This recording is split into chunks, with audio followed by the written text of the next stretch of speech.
Hi guys, I'm here wearing this mask because in 10 years of living in Tower Hamlets I've developed severe hay fever to the extent of having to go to a hospital. Prior to that I've never known that I'm allergic to grass pollen, specifically unfortunately to British grass. And it turns out that pollution opens up the protein in pollen. I'm sure Maria can explain it in a bit more detail. But it certainly is much worse for people living in the cities. Pollution exacerbates pollen allergies. However, it's not until I've heard this phrase, this is just a Tower Hamlets cough, a GP saying about my child, that I thought, okay, I'd better do something about this topic. And Tower Hamlets is an area that is very specific and it represents health inequalities. As many people who are here today know, we are in an area that has the lowest car ownership in the country, at least among London boroughs. This is not working now. This is working. Okay. Thank you. Yet there is a lot of traffic that goes through the borough, and there are projects that are trying to stop that, and I'm going to mention them a bit later. So my background is in academia and publishing, and at the moment I am the co-founder of an agency called MAR, and we work with projects in sustainability, arts, hospitality and wellness. One of the projects we've just finished working with is called Bodywise, right here. You probably don't see it, but it's here at St. Margaret's House, just upstairs. In case you need a lovely shiatsu, massage, acupuncture, you know where to go. Another one is Chill, and this is Queen Mary University longitudinal study looking at the impact of air pollution on children's health, and specifically of ULEZ. It was 5 to 8 years study, started pre-COVID and then extended because of the pandemic. They initially thought of looking at the impact on children's lungs, but then extended it. It's about cognitive development and mental health as well. And I've also volunteered in the field for a local community group called Friends of Limehouse, trying to improve air quality in the area. So a little bit about air pollution.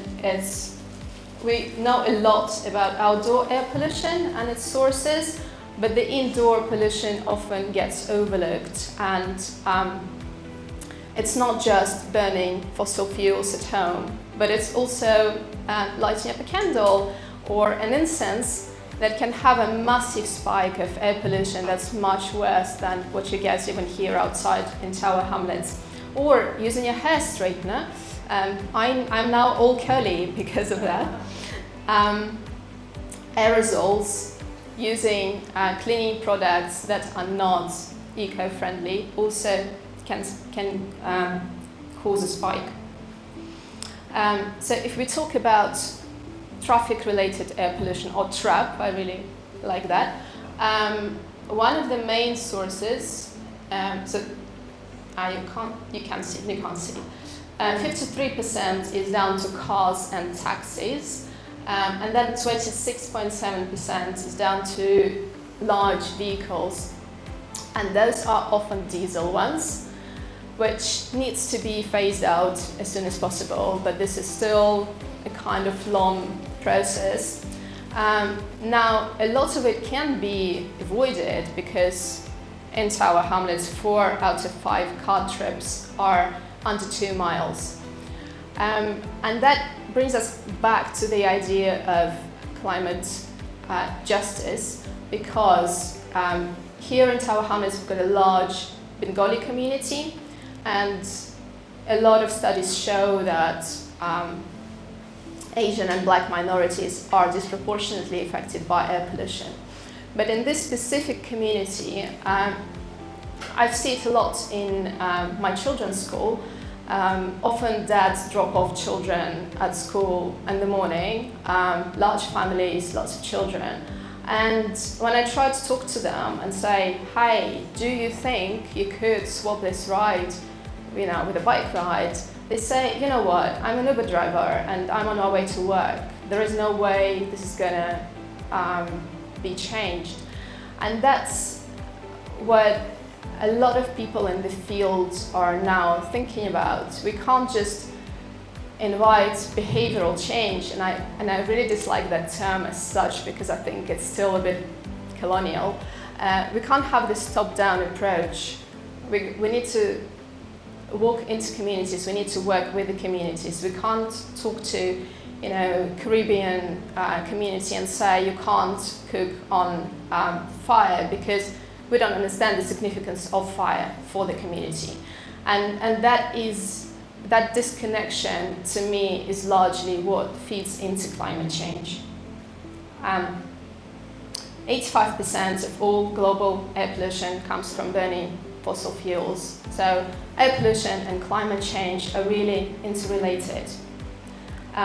We often think that it is air pollution that exacerbates climate change, and that is true. But in fact, climate change itself also makes air pollution more intense, with droughts, with more pollutants. It's just a constant feedback loop that needs to be addressed in a complex way. There are certain types of pollutants that are more in the air pollution field, such as nitrogen dioxide and particulate matter. Nitrogen dioxide is a gas that we often inhale from exhausts. Particulate matter, that's tiny particles, often produced when the wheels of a heavy vehicle are rubbed against the road. And this is where electric cars are not a solution, because yes, they will eliminate nitrogen dioxide, but they won't do much about particulate matter. And arguably, there is more particulate matter produced from electric vehicles because they're just heavier due to batteries. Now, from the climate change side, we often think about carbon dioxide, nitrous oxide, that are the main actants in the field. But then in between, there is something that's called either superpollutants or short-lived pollutants, such as black carbon or soot, tropospheric ozone, and methane.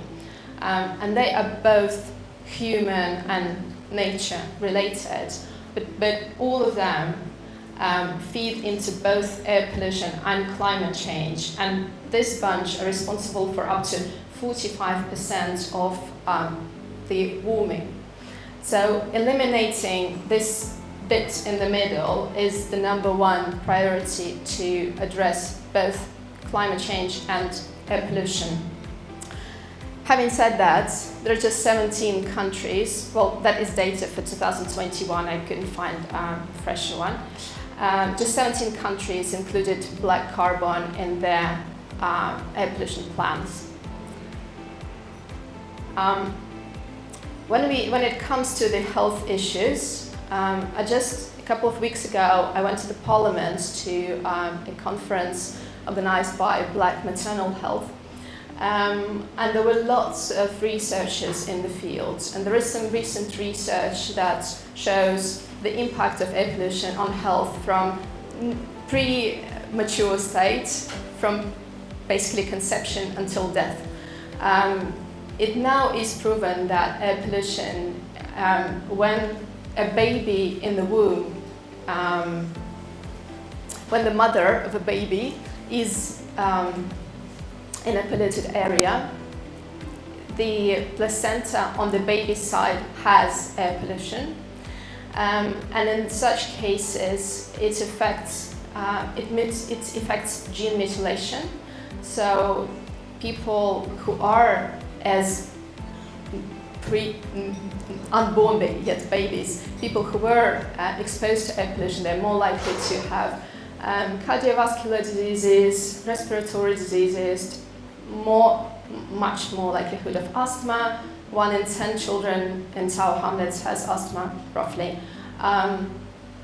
It's also proven that it's linked to autism and dementia, Alzheimer, all this kind of stuff. And also particulate matter is now called #1 reason for cancer. So with all of this, there is a little quote by Gary Fuller, who is a legend in air pollution research and who's been writing about it for The Guardian for many years. He said, we've got all this data and having more won't actually bring us closer to the solution. So it is the lack of translation, the data into action that is a problem.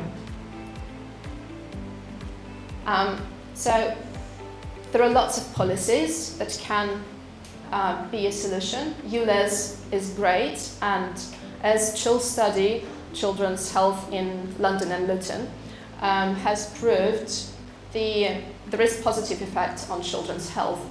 However, the researchers say that they can trace the impact of air pollution even in tiny concentrations, so there are no safe levels of air pollution.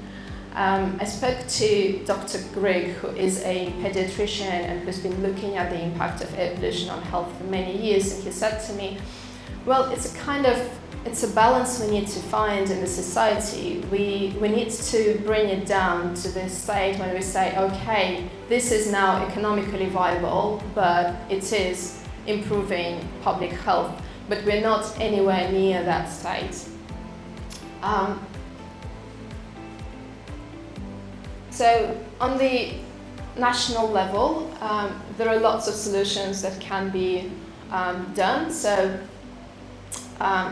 stopping investments in fossil fuels is #1, and that again is something that here in Tower Hamlets is quite an intense point because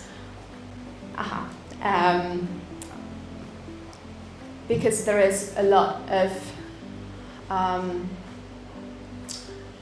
of hatred that's exacerbated by certain groups in the borough, and hence the borough is kind of separated. So there are certain solutions on the governmental level. There are certain solutions on the level of each city, and if we look at the Paris example, before the Olympics, they've had a public consultation, and people said that they wanted to close up 100 streets for traffic.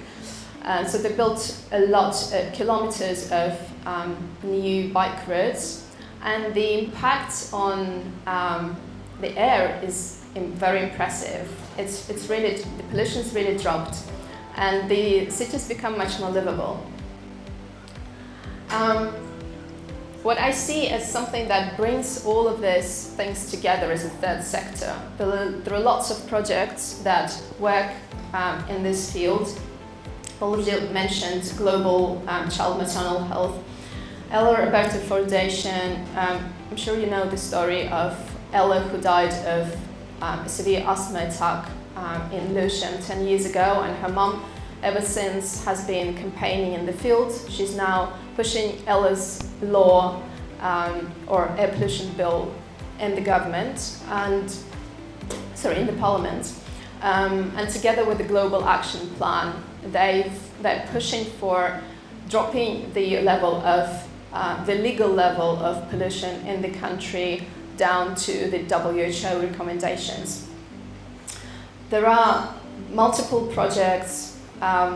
We've got Juliet here from Save Our Safer Streets here in Bethnal Green, trying to prevent the mayor of Tower Hamlets from opening up the roads to traffic. There is Breathe London, which is a brilliant organisation kind of formed by the Imperial College and the Greater London Authority, working with communities, helping them monitor air quality and run various events and improve air quality in the area. But there is this kind of disconnection and tension that needs to be solved.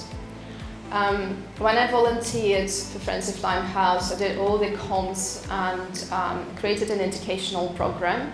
I went to schools and I did a talk similar to this one, but to 250 children. I walked into the room and I thought, what have I done to myself?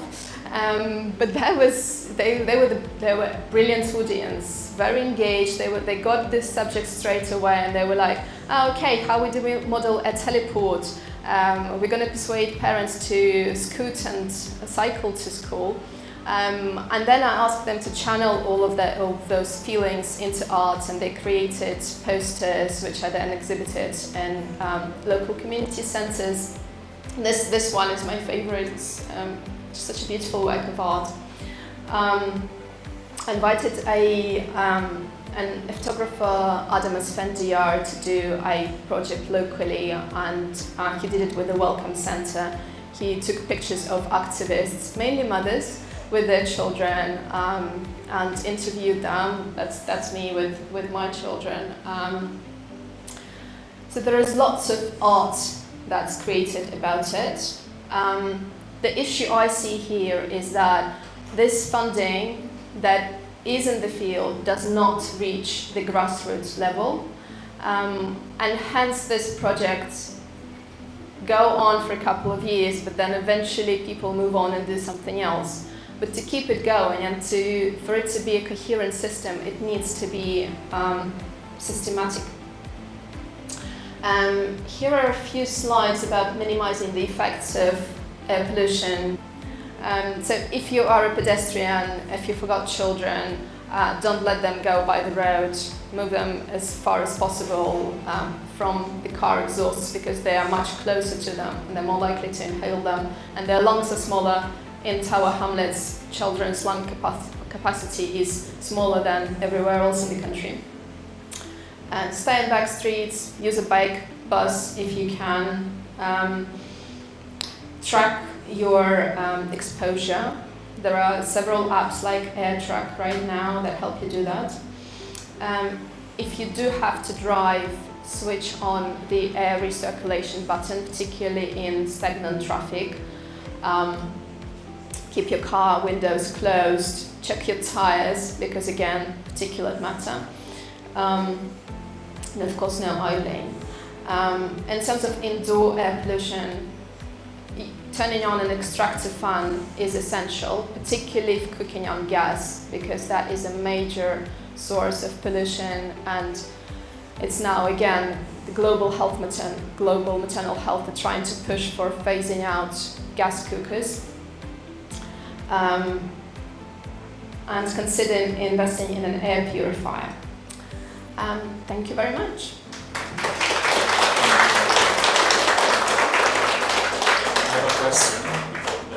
Thank you, that was super great. Question I have, so initially I wanted to ask, you said 4 out of 5 car rides are under 2 miles. So I was going to ask, okay, if we eliminate 4 of the 5, does that get us to a healthy level of air particulates and pollution? And then you said no amount is healthy. So I guess I'm curious if there's any advancements in removing particulates from the air, or otherwise cleaning the air, if we can't get to 0 cars on the road. There are lots of projects in the field. There is a project called this tire project that's trying to capture particulate matter. It's like a device that is attached to the tires. That just got its second round of funding. There are lots of startups in the field, for sure. It's not an easy thing to solve, and it's just a complex issue. It's not just traffic-related pollution that contributes to it. There is also agriculture. There is also in the industry. Construction is a massive source. Commercial cooking, and all of this needs to be, the legislation in those areas needs changing. In terms of driving, we need to reconsider every drive, and I think this should be a public awareness campaign ongoing to ensure that people know what's going on and they know what impact on their health it has. When I volunteered in the field, I was like, okay, how do I talk to people in this really diverse borough? And I always spoke to families because, you know, children's health is something that unites us and we all care about, and that is a much easier way to approach without having a pushback back straight away. Thank you. Brilliant presentation, thanks. I mean, I've been in this game a long time and I learned a lot tonight, so thank you. I'm going to look at how my house is run now. I never thought of that before. One observation about this though, there is no safe limit, but we've got to work with the hotspots. I come from Bournemouth, we're right by the coast, we've got strong sea breezes every day, Southampton has the same, and yet we have the most dangerous places in Britain for air pollution, and it's the schools. And this is, if we're going to start a process of resolving this problem, we have to get parents to understand that the safety they think they're taking their children in their cars is actually putting them at the most harm of anyone in the city. And Southampton Council has been worried about being sued because of the poor air quality just at school gates at pick-up and drop-off time. So if you're a concerned parent, try and find an alternative to that, and that will get rid of the most dangerous place for children. We're just unaware of these things. Absolutely. 80% of schools in London are in the areas that have dangerous levels of air pollution, and that is an issue. There is a mayoral program installing air monitors, air quality monitors in schools across the borough, but it was done a couple of years ago. I'm not sure which state it's at the moment. Hi, just briefly, I'm part of SOS, which you mentioned, but we're just about to have a launch a petition about putting school streets in Tower Hamlets. Also, we have employed a community engagement person who's an imam at the mosque and talks to the mosque about bringing about this change. There's also a teacher at the school just down there. And we're also running a local councillor in Bethnal Green West in the May 2026 elections for kind of healthier streets, and we're basing on air pollution, but also reducing car accidents, because we have a very high index of children being maimed or killed in Tower Hamlets. So just to keep you abreast of our developments in SOS. Thank you, Marina, for mentioning us. Thanks very much, Juliet, for your work.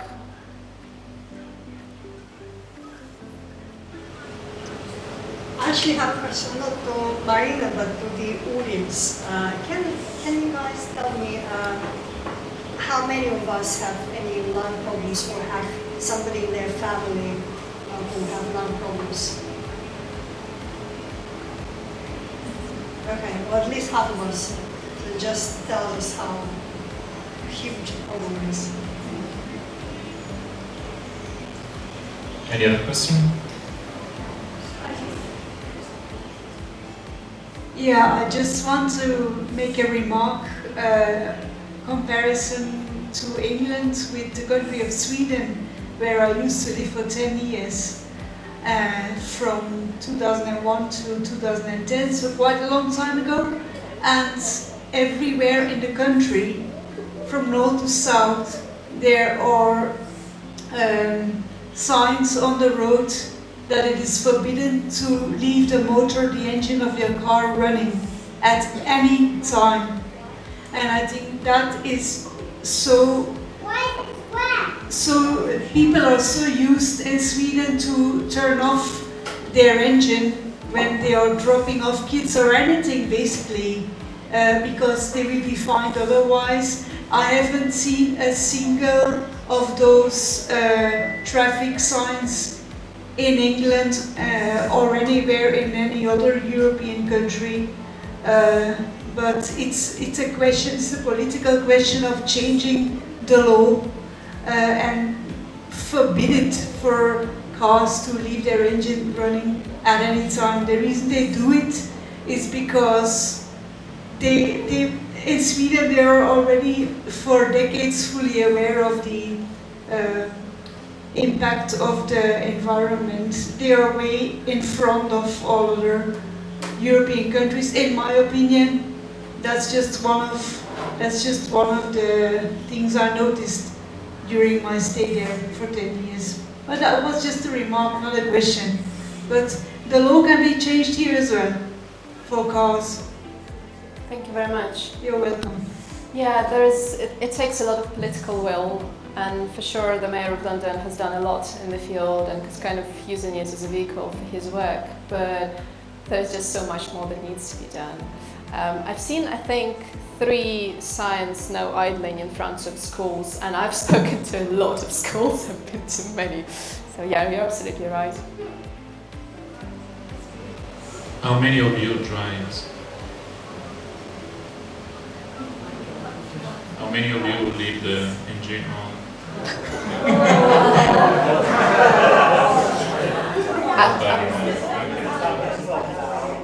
I just keep asking people, I walk to people when they idle and I say, hi, could you please kindly, only once I had like a real trouble.